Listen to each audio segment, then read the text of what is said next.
Do you believe in life after death? Heaven? Hell? Purgatory?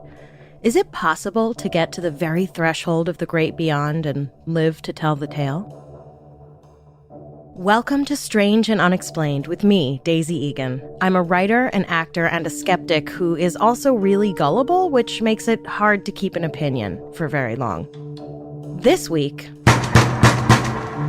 Who's there? Hey, God? I was just laying in a hospital bed. I don't know where I am. Sigh, I'm busy.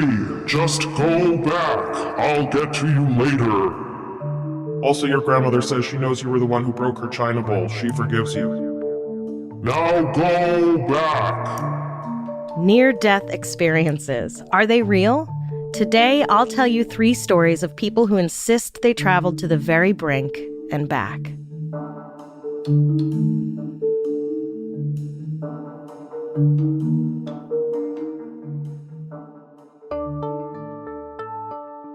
In 1991, 35-year-old singer-songwriter Pam Reynolds was in Virginia Beach promoting a new album when she very suddenly and very alarmingly forgot how to talk. Like, one minute she was chatting away, and the next minute she went to open her mouth and couldn't remember how to make words. Turns out Pam had an aneurysm at the base of her brain, and for those of you, like me, who have heard and used the word aneurysm a million times without actually knowing what the fuck an aneurysm is, an aneurysm is basically when an artery wall gets really thin and can burst, causing internal bleeding, which is very not good. The most terrifying thing about an aneurysm is that you or I could be walking around with one as we speak, completely unaware. I swear to God, our bodies are our worst enemies. Anyway. Pam was suddenly like, how do I words? And was rushed to a hospital where they found this leaking aneurysm on Pam's brain. Her brain surgeon decided that the only way to operate on the aneurysm was to put her at a cardiac standstill. Basically, her heart had to be stopped so they could cut this artery without the blood pumping through it. The piece on NPR about Pam said they drained her head of blood like draining oil out of a car engine, a description which is, in my opinion, excessive. Like, we get it. They got all the blood out of her head. Okay, so Pam is on ice, her head is bloodless, she is flatlined. Her eyes are taped shut, and just briefly here, let's reflect on the fact that taping eyes shut is a regular step in major surgery. Because why? Imagine the surgery that forced them to make that policy. Like the surgeon has some kind of electric scalpel right next to the patient's heart, and suddenly the patient's eyes just spring open and everyone's like, oh my God! And the surgeon jumps and just like slices through a bunch of super important stuff. There's a couple of moments of complete panicked silence, and finally someone goes, maybe we should tape their eyes shut next time? Anyway.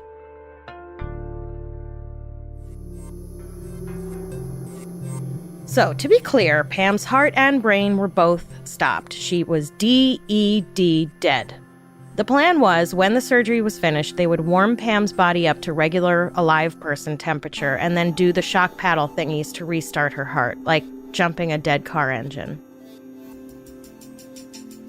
There were molded earbuds in Pam's ears, playing clicks at a decimal level of a jackhammer or a jet engine taking off. That way, if any part of Pam's brain registered the sound, it would appear on the monitor and they would know that brain activity was not all the way dead.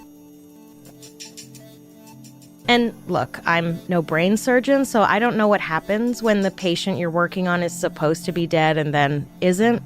Like, they're about to cut out the aneurysm and then all of a sudden the monitor shows brain activity. What do? Be like, I guess she's not dead enough? Why anyone goes into this line of work is beyond me, but I applaud you. As Pam later reports, as the surgery is beginning, Pam, dear lifeless Pam, hears the drill turn on. Its buzz coming out like a natural D. The doctor, or nurse by her legs, reported that the artery was too small. I don't know if you know this, but apparently they go through your legs to get to your brain during surgery. I may have mentioned before that I'm not a surgeon. Another doctor says to try the other leg.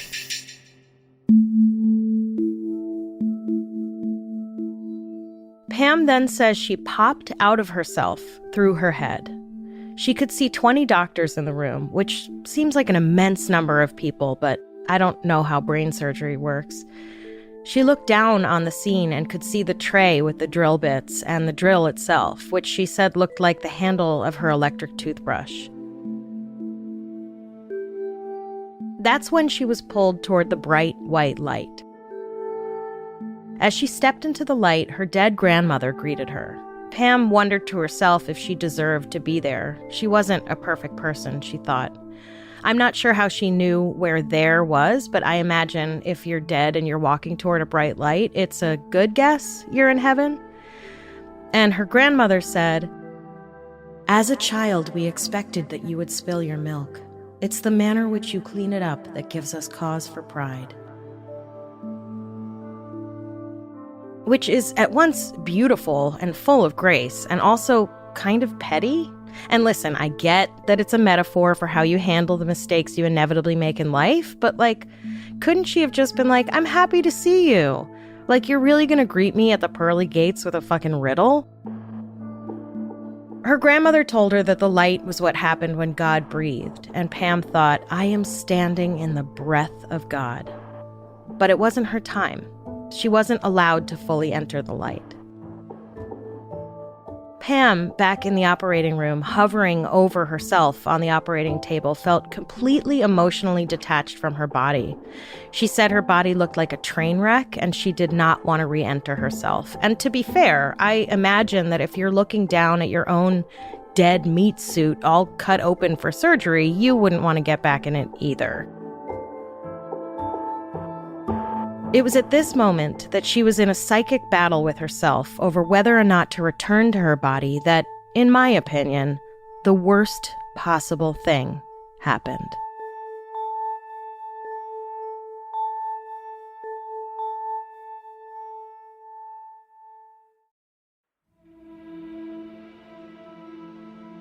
Just as dead Pam was struggling with whether or not to go back to being alive Pam, she felt herself dive back into her body, which she said felt like diving into ice-cold water. She said it was tremendously painful. But that wasn't the worst part. The worst part was that just in that moment, as Pam made the ultimate decision to go back to her earthly form, she heard Hotel California playing in the operating room. The lyric, "You can check out, but you can never leave," floated through Pam's awareness, and she thought, that's in poor taste. And honestly, if I were at the pearly gates and St. Peter or whoever said, "If you enter here, you can never go back, but you'll also never have to hear Hotel California again," I would be up and over those gates before he could get them open.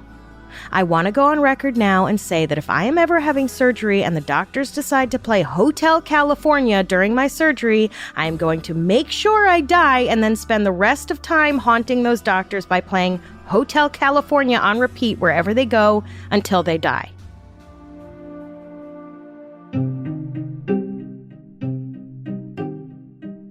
So, here is my question. You know how you need your eyes to see? You know how the human brain is basically a computer? The motherboard for the machine that is your body? There's a few things that need to happen in order for your brain to operate properly. First and foremost, your brain needs to be functioning. It needs to be alive.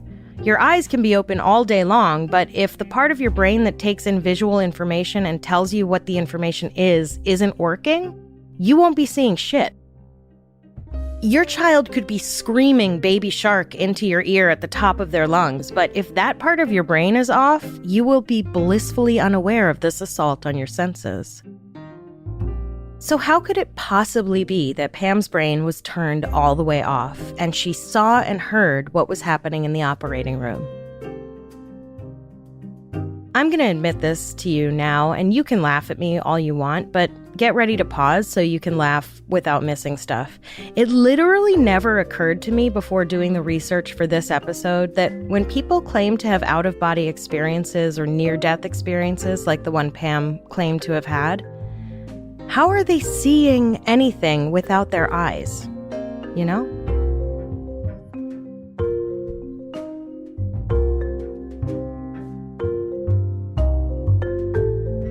Okay, if you're done laughing now, just think about that. Like, if the wispy thing that comes out of your body is real, like your soul or whatever, how does it take in the world without a functioning brain? Really think about that. Oh, you're not laughing anymore, are you? Now ask yourself this. If I believe that people have these experiences, how do I explain it technically? And not for nothing, but don't even get me started on the instances of blind people reporting being able to see things during their near-death experiences. We'll save that for another episode.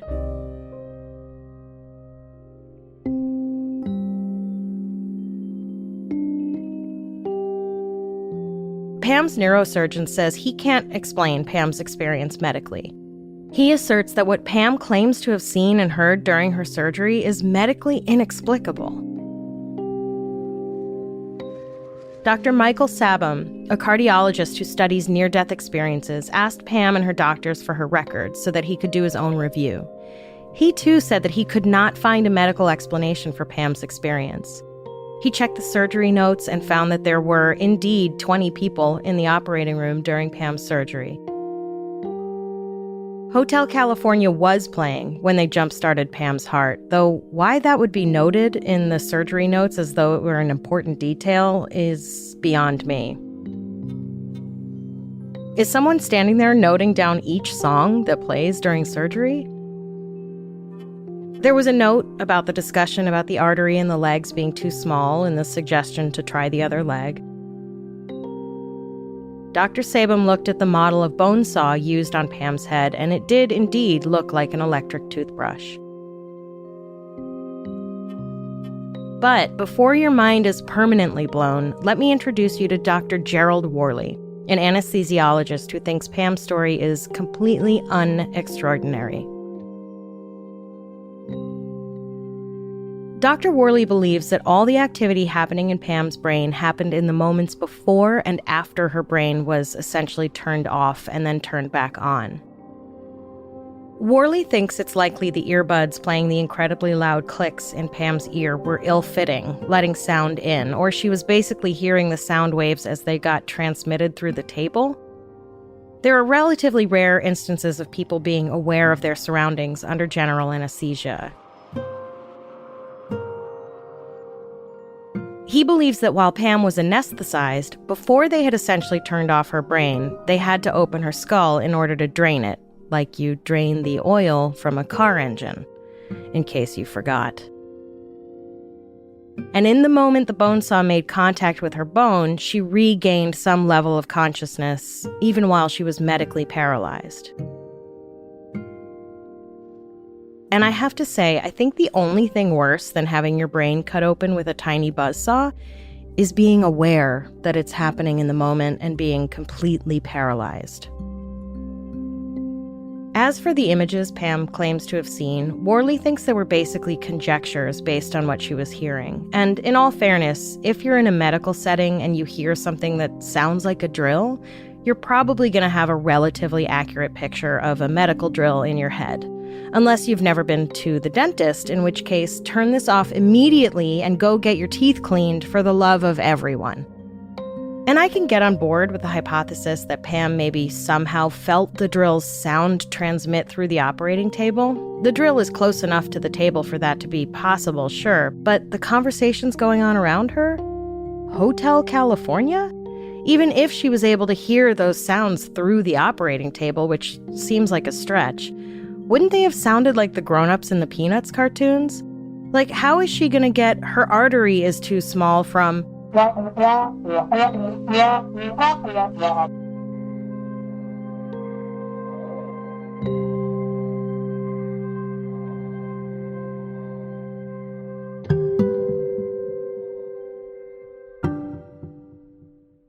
As for the experience Pam had inside the breath of God with her grandmother, Worley believes that's just a trip from the anesthetic and that experience happened within the time the machines were still registering brain activity.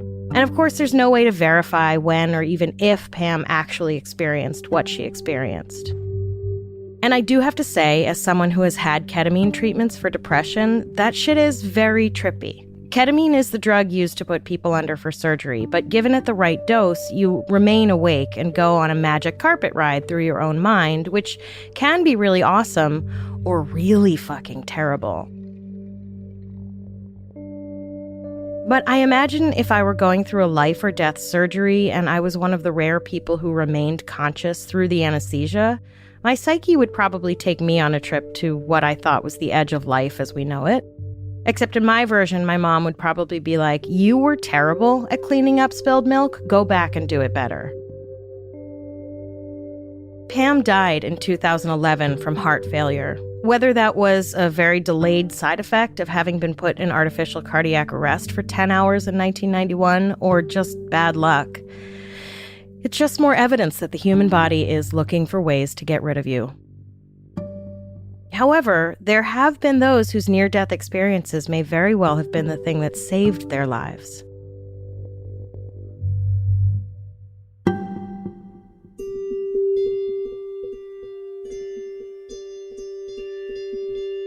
In February 2006, after a 4-year battle with lymphoma, Anita Moorjani's body was done. Riddled with lemon-sized tumors from her neck to below her abdomen, from lymphoma she had been too scared to treat with chemotherapy. Her brain and lungs were filled with fluids. Her organs were failing. By the time Anita's husband got her to the hospital, she was already in a coma, slipping out of consciousness completely. She was swiftly admitted. Dr. Chen, a doctor neither Anita nor her husband had met before, told her husband that Anita had maybe 36 hours to live. While the chaos of end-of-life plans took place around her, Anita herself felt completely detached from her physical form. She saw the look of anguish on her husband's face, and she wanted to tell him that she was finally okay. She wasn't in pain anymore. That everything was going to be all right. Her eyes were closed, in case that wasn't clear. As the doctors assumed she was slipping closer and closer to death, Anita felt herself expand, no longer confined by her own body or by space and time. She became aware of her brother in India. He had not yet received the call to come to Hong Kong to say goodbye to his sister, and yet somehow he felt the sudden urge to go to her. He knew she was coming to the end. And as he couldn't get a flight at the nearest airport, Anita was somehow there with him, aware of his 3-hour car trip to the next closest airport as he rushed to be by her side. Anita was aware of her father and best friend, both of whom had died years earlier. She said that in this awareness she understood that all time, past, present, and future existed simultaneously. She was experiencing past lives. And even though the doctors had already written up the report that her organs were in failure and she would be dead within hours, she knew that her survival hinged on her own decision that she had to make in this weird space of consciousness. Whether or not to go back into her body and live, or to continue on to a space from which she would never be able to return.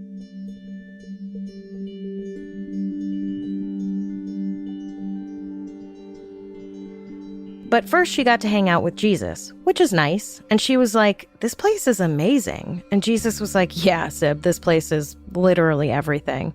And she was like, "Can't I stay?" And he was like, "Nah." At first, she didn't want to go back to the body that had been riddled with pain for 4 years. In that moment, she felt unconditional love and was absolutely pain-free. Why would she want to return? But something told her that she needed to go back. As Anita recounts the story, somehow, while she lay unconscious in a hospital bed, she suddenly knew why she had gotten cancer. She was suddenly aware of having lived her life in abject fear of rejection. She believed she had gotten cancer as a kind of physical manifestation of her fears. In that space, Anita knew she had to go back. She knew her cancer would go away. She knew. About 36 hours after entering the hospital, when she should have been taking her final breaths, Anita's eyes fluttered open, to the absolute shock of everyone.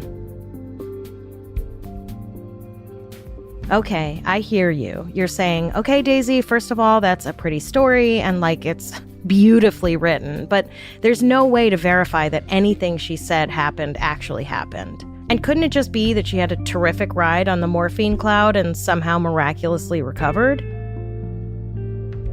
To which I say, first of all, thank you. And also, I know. And do you think I'd really leave it there and be like, that's it, kids? Just everybody take a deep breath and stop yelling. I got you. When her doctor came in, Anita said, "Hello, Dr. Chen," which wouldn't be that weird, except that Anita had never seen Dr. Chen before. As far as anyone knew, Anita had been in a coma when her husband met Dr. Chen. He asked her how she knew his name, and she was like, "What do you mean? You're the doctor that admitted me. You're the doctor that told us my organs were in failure." And he was like, how do you know that? I told your husband that outside your room, where you were in a coma. And she was like, dude, I was aware of all space and time. And by the way, tell your nurses that next time they're having trouble finding someone's veins who's in a coma, don't be like, ugh, what's the point? She's dying anyway. Because that was apparently an actual thing that happened. That nurse ended up apologizing profusely to Anita and I would imagine has spent the rest of their lives in complete silence.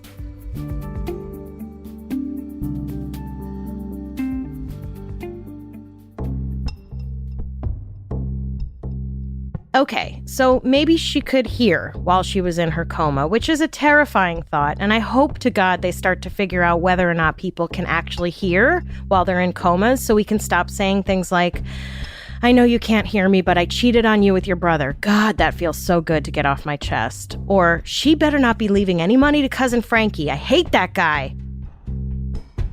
And maybe she sort of deduced that her organs were in failure and it was a lucky guess that it was Dr. Chen who made that diagnosis. But Anita also described physical things that were happening to her body during this time. Coughing fits and other gross things that I don't need to describe in detail. Things that we don't normally think a person in a coma can be aware of. But much weirder than anything she might have been aware of IRL during her coma, in the few weeks following her coma, her tumors shrank by 75%. Anita Moorjani went from the brink of death, racked with cancer, to relatively cancer-free within weeks. And again, before you go running through the streets in complete awe from the miraculousness of this story, I want you to meet Dr. Downer, who is here to tell you that most likely the cause of Anita's amazing recovery is the chemotherapy she had after waking up from the coma. The chemotherapy she conveniently leaves out of the story. Maybe it's in her book, but it isn't in the 3 first-person recountings I watched, and who has time to read whole books? That said, though, even Dr. Downer, whose real name is Dr. Peter Koh, admits that the degree to which the tumor shrank and even the fact that the chemo was able to work at all, given how toxic it is, and that her organs were already in such terrible shape, is pretty amazing. In an article in the South China Morning Post, Dr. Koh said something either switched off the mutated genes or caused them to commit a sort of cell suicide. He said, either her mind or body was able to send a message to the cancer cells to turn off the mutated genes. Chemotherapy does work well with Hodgkin's, but I've never seen it work like this. Anita is still alive and is spreading the message she believes she received from some all-knowing force during her experience, to live fearlessly, which, if you're going to spend your life preaching anything, that seems like a good, fairly universal thing to preach. But not everyone who touches the threshold of death and lives to tell the story has such pleasant things to report.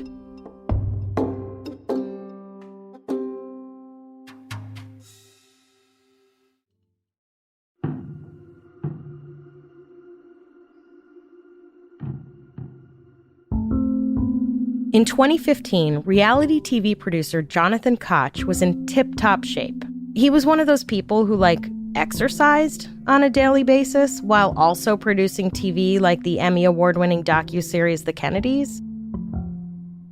He kept his body in fighting shape.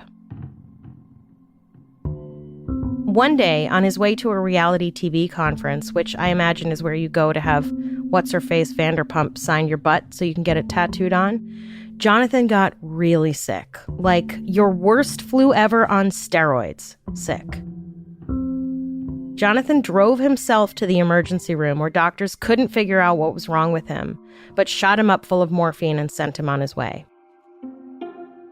So now, doped up on morphine, Jonathan dragged himself to the airport and got on a flight to get to the conference in D.C. because, he later told Nightline, the conference was a very important trip for my team and they had been preparing for a long time. I needed to be there. And that, in a sentence, is the definition of how the work ethic in this country is literally killing us.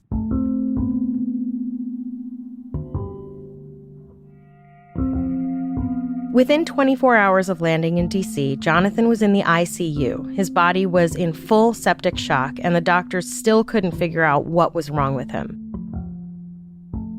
At this point, doctors told him to get in touch with his loved ones and say goodbye. So it's then that Jonathan contacted his girlfriend. I wonder if he knew that if he'd contacted her any earlier, she would have demanded he not get on that flight. He also did not contact his 15-year-old daughter. And again, I'll say people have all different ways of handling stress, but not contacting your daughter when the doctors are like, you're about to die, man? Call your daughter and tell her you love her before they put you in a medically induced coma. They put him in a medically induced coma.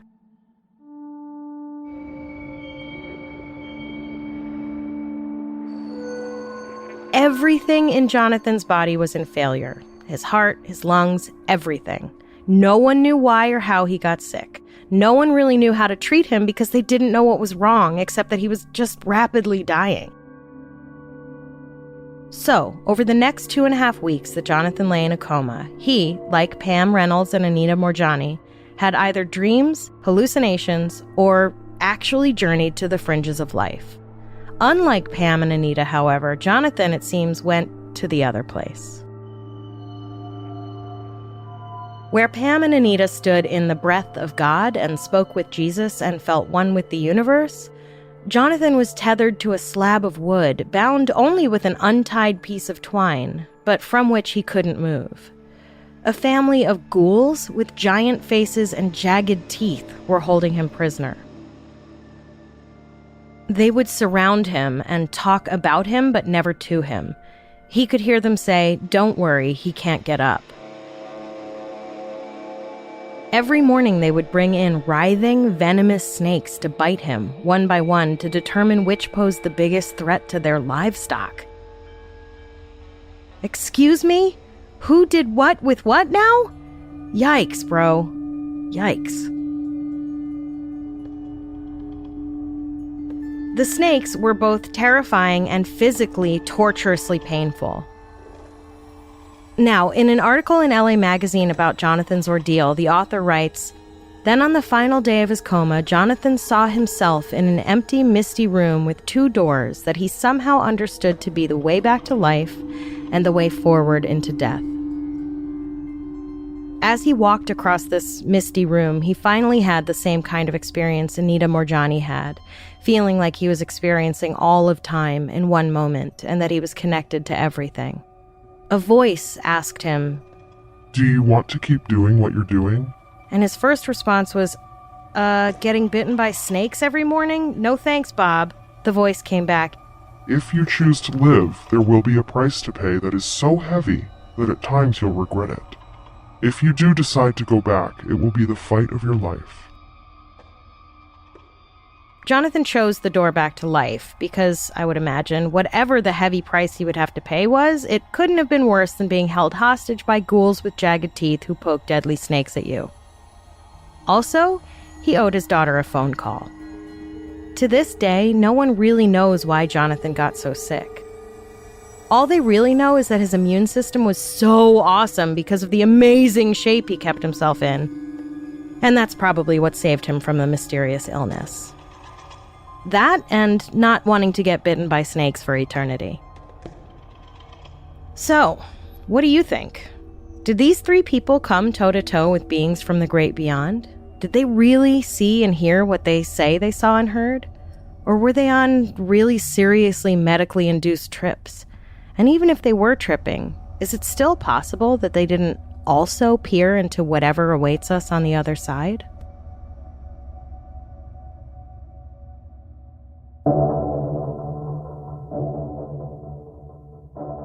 Next time on Strange and Unexplained with Daisy Egan. From November 2000 through March 2001, a person began posting messages on internet forums claiming to be a time traveler. He said he was an American soldier who'd been sent back to the year 1975 and was on a stopover in the year 2000 for personal reasons. Seems ridiculous, right? The internet thought so too. Until his predictions started coming true. We have a lot of fascinating and bizarre stories to share with you this season, but we want to hear your episode suggestions as well. If you have an idea for something we should cover, whether it's a well-known case or something that happened in your town that the world hasn't heard about yet, go to our website, strangeandunexplainedpod.com, and fill out the contact form. This episode was written by me and researched by Jess McKillop. Our voice actor for this episode was Raymond J. Lee. A complete list of our sources for each episode is available on our website. Our episodes are mixed and edited by Jennifer Swatek. If you like our show, please help us out by rating and reviewing us on Apple Podcasts. Follow us on Instagram and Twitter. We are at SNUpod, and check out the Strange and Unexplained with Daisy Egan Facebook group to join in the conversation.